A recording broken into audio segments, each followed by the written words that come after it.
Hey everybody, how you doing? I'm Rusty Nelson down here in the Villages, Florida, and thanks a lot for joining me. Today we're going to talk a little bit about, man, did it rain, that kind of thing, and we may even have our first name storm rolling in here on cue. Got a couple of series coming up. Going to talk to you about some dogs, questions and answers, and Memorial Day.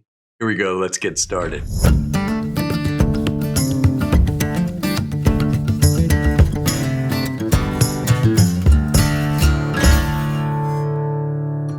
Welcome. It's actually Sunday when I'm recording this, and you'll probably see this later on today or on Monday. So Memorial Day is obviously going to become important. It's a very important day for our country. And before we get started on that, please let me thank you. Thank you so much for subscribing and liking, for those of you that have done it already.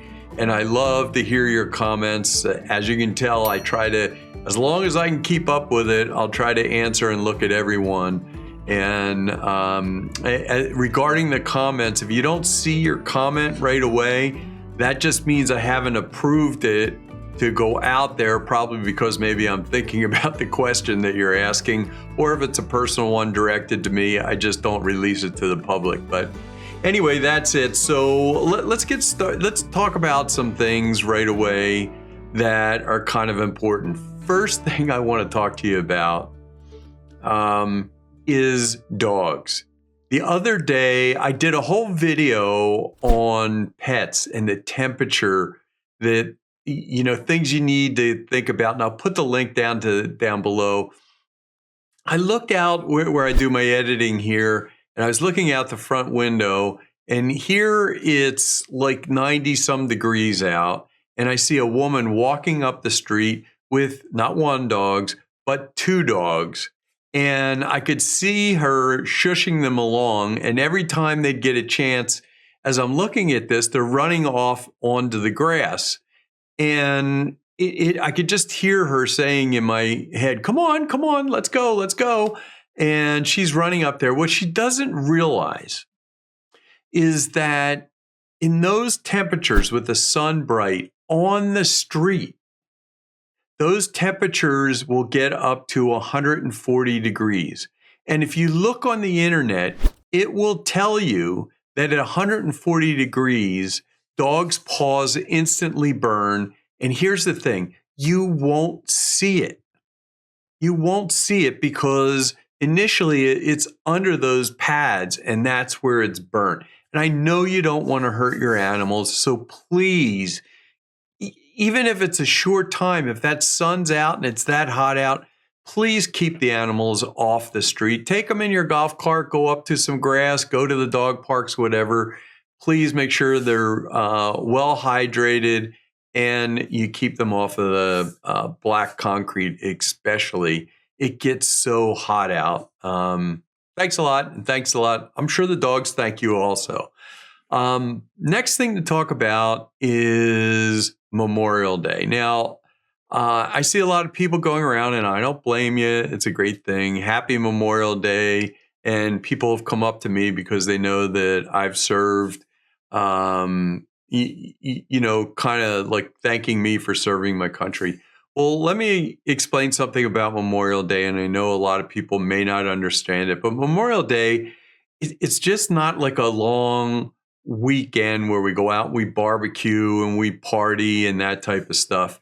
It was actually started in the 1800s, 1868, and it was originally called Declaration Day, and it wasn't really changed over until the 1900s, in the early 1970s or say. And it's actually a solemn day dedicated to actually a specific promise that we've made. And it's a day to honor the brave men and women in the military that gave their all. In other words, they gave up their lives, and we're remembering them. Now, there's also at 3 p.m. on Monday, there's at local times, there's actually a national moment of silence, and that starts at exactly 3 o'clock, and it's for 1 minute long, just a moment of silence for these brave men and women that just gave their all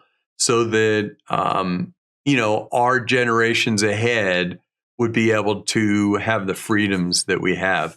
So if you think about it, there are days. Veterans Day is thanks for the living. Armed Forces Day is thank you for all that served. But Memorial Day strictly belongs to the fallen that have died, not just passed away in the past, but actually passed away during combat and in service. So this weekend, please go out, enjoy your happiness and the freedoms that those that have fallen have given to us. But remember what it's really for, because those of us that have served and that are still living and didn't luckily pass away during our service, we have other days to be thanked, but this one reserved for the folks that have fallen. Anyway, I just wanted to say that. Thanks a lot. Next coming up, I actually have 2 series coming up, and I'm going to need you guys to help participate in this. And one of them is I'm actually doing a series on, and it's going to be detailed, but it's going to be over a bunch of periods. And the reason I'm doing it that way is because I know you guys don't listen longer than 10 minutes. I can look at my statistics for most of these people don't listen longer than 10 minutes. So I try to keep it to 10 minutes. And it's a whole series on things that you should think of if you're going to buy a home, whether it's your first time buying a home or whether you already live here and you're looking to buy another home.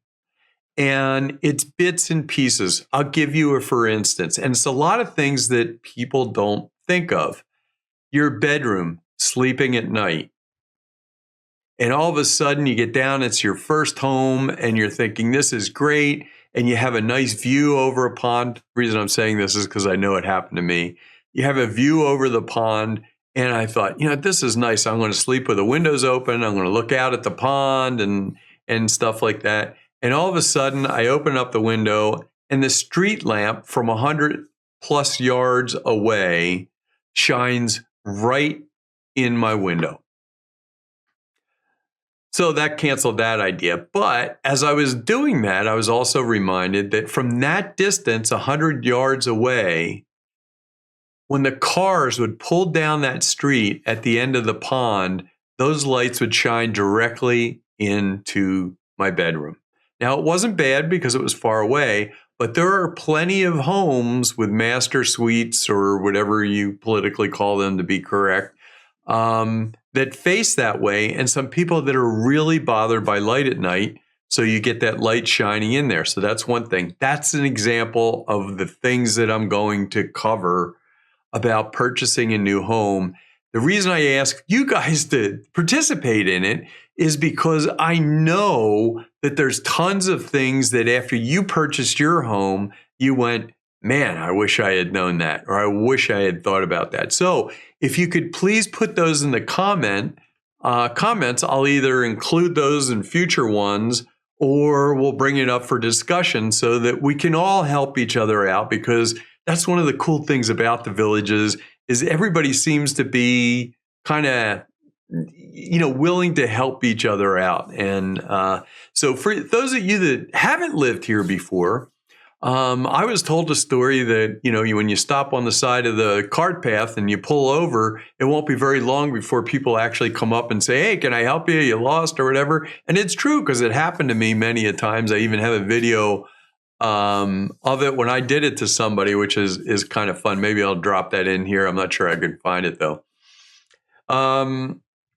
So the other part of the thing that's coming up is every year I do a maintenance video, and I do it around my birthday month in June, and I add things in each year.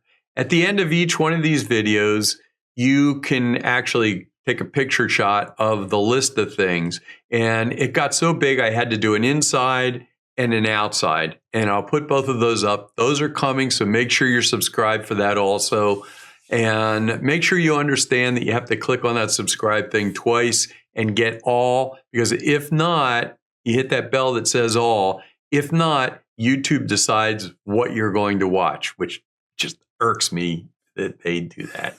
So those are the two series coming up. Also, check out this question. I'm going to jump over to this question here. Hang on a second, because this is something that I think all of us villagers, people that live here or are moving here, have experienced.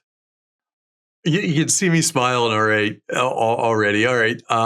This question written from one of you folks out here. This is why I like reading the comments and stuff like that. Just put a smile on my face, because if you have moved here to the villages, or you've told family and friends and stuff like that that's where you're going, this is going to ring so true. And so programmer, it looks like Programmer versus the World. Thanks a lot for writing this, because it was kind of funny, made my day. I honestly hate telling my friends or family I'm buying there, meaning the villages, and moving. I just get inundated with rumors, myths, and party life BS, none of which I saw the month I rented there, which was really a smart idea to rent here for a month. I did the same thing, and it was a great experience. I just don't bring it up anymore. It's easy. You can just say, I'm moving to Florida. Thanks for your videos. Keep up the great channel. Yeah, I appreciate it, Programmer. Really funny. And, I've had some of my friends tell me stories about, people saying, how can you move away from your family and that kind of stuff. And most of the people that I talk to, sure, there's some, and you'll hear some of the stories where people go, I can't stand being away from my family. Most of the people that I meet actually say that they like it because they see the family a lot. They still travel to see the family wherever that may be. They get to see them. It's a fun vacation visit, that type of thing. And when they come down here, they love coming down here. They love bringing the kids down here. There's Disney, there's Universal, there's all these places to go visit. It's like a vacation for them. And those visits become much more intense. In fact, a lot of people don't even know that during the summer for kids, the whole villages area sponsors these things, the recreation, which was brilliant to do this, these camps where they actually have camps for the younger kids. And now we have Middleton down there. So there's that whole area. Anyway, that was a great statement, Programmer. Thanks a lot for putting a smile on my face. On to the next subject here, and that is going to be weather. Do we have a new storm formation happening down in the Gulf of America?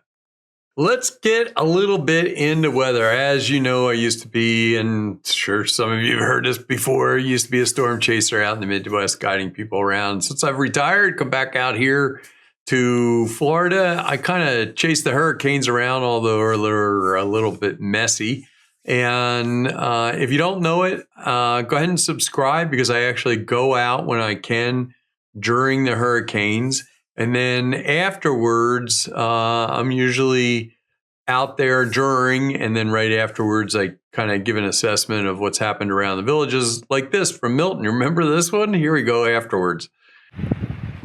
Right behind the radio station. And as you can see, the docks that go out are pretty much underwater over there. And kind of the lower end of the whole boardwalk is underwater. Last night when I was up here, these docks were like flipping all over the place. So I would say so far this is the most damage I've seen. But yeah, that was a little crazy, that storm. When I was out there that night, the docks were flying all over the place. But it is the beginning of hurricane season. I know a lot of people they haven't been here before. They don't quite understand it, but it's always good to be prepared, because there can be a lot of wind and it can be a little scary for the first one. But I usually try to, if something's going to affect the villages, I usually start to cover that when it's kind of a for sure thing, because I don't like, I'm not trying to get clicks out of it. But I think it's kind of funny. June 1st is when the official hurricane season starts. And sure enough, Mother Nature's trying to cooperate with us. Now, I knew there was some moisture down towards the Gulf of America and towards the upper north part of South America. And I thought, since it was kind of funny, since we're going into June, not funny, but June 1st, I'd show you what a couple of little things have changed. Now let's jump over to the a different screen here, and we'll look at the forecast here down the road. This is actually what's called a GFS, and it's some forecasters and stuff say it's not real reliable, but it does a pretty good job. But it will forecast pretty far in the distance. So keep that in mind right now. We are only going into Memorial Day weekend, and we're talking about sort of out at the end of the month and in June. But let me back this up here for a second, and you're going to see as we run through these dates, and we're up to the 26th, 27th, 28th, you start to see right down in the area, you'll see a low formed, and you'll see that L down there. And this right in dead center of the map, right up in here, is Florida, and that puts us right about here. Now, as we click through this, and jumped a little bit ahead.